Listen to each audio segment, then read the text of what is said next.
Hi, it's Tamara here from fitknitchick.com, and today I'm going to do something a little bit different. I am going to teach you how to do a Google Scholar search.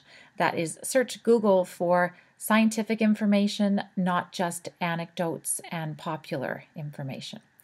So to start, I want you to open up your Google browser, and I want you to type in a word. We're going to use the words that are related to the blog post I did today: weight gain,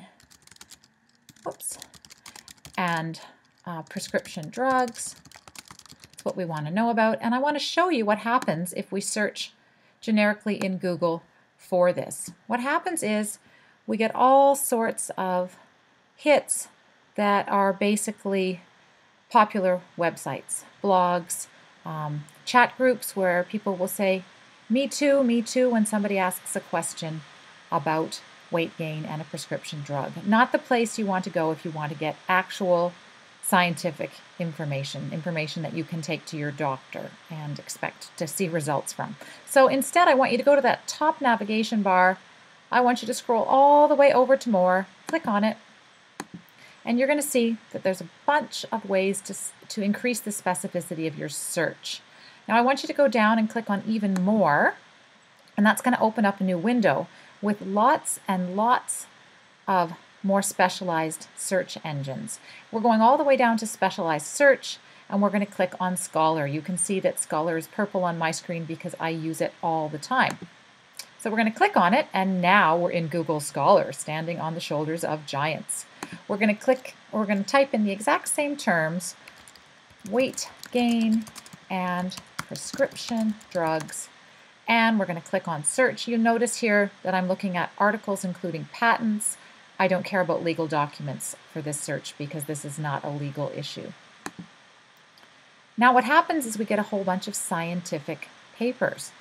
So here we go: weight gain as an adverse effect of some commonly prescribed drugs, a systematic view. All of these articles are articles that have been published in scientific journals. So they're the results of experiments and different scientific studies. When I do a Google Scholar search, I like to limit my range to about the last 5 years.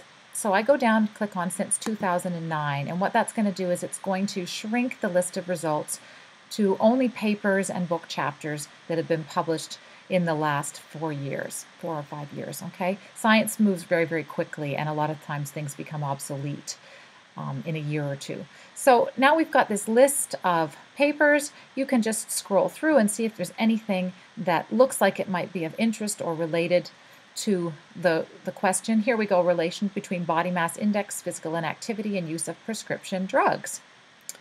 It is a review article. It's in Nature, which is probably one of the most prestigious journals out there.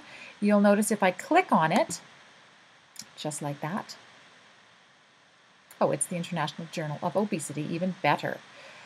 I'm going to get the title and all of the pertinent details about where the article is published, but the access is limited. And this is the case with a lot of scientific papers. Universities will have subscriptions to these journals. Individuals tend not to because they're very expensive, but that doesn't mean they can't be useful to you. So if you scroll down, you'll see with this paper, we can actually look at a little bit of information: the background, the objective of the study, the methods, and here we go, the results and conclusions. So there might be enough information here for you to decide that that article is useful, and you're going to keep track of it, email it to yourself. Here you go: article tools, send to a friend or send to yourself, export the citation, bookmark it somehow so that you can find it again to take to your doctor. One more thing I want to show you about Google Scholar is, let me just see, here we go. You'll notice at the bottom of some of the papers there'll be something that says related articles. We can click on that and we can get a whole bunch more papers that might be relevant to the words that we typed into the search engine, okay? You can also look at and see how often or how many other articles have cited a particular paper.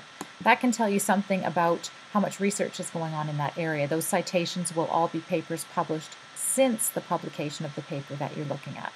All right, so that's a quick trip through Google Scholar. I encourage you to use it whenever you're looking for real fact-based information on the internet. You know, generic Google searches are great for finding information and making friends and keeping up to date with what's going on in pop culture, not necessarily the best place to go to when what you desire is good data-based evidence. Have a great day. If you like this, please leave me a comment below my blog or on YouTube here, and maybe I'll do another one of these little how-to videos someday.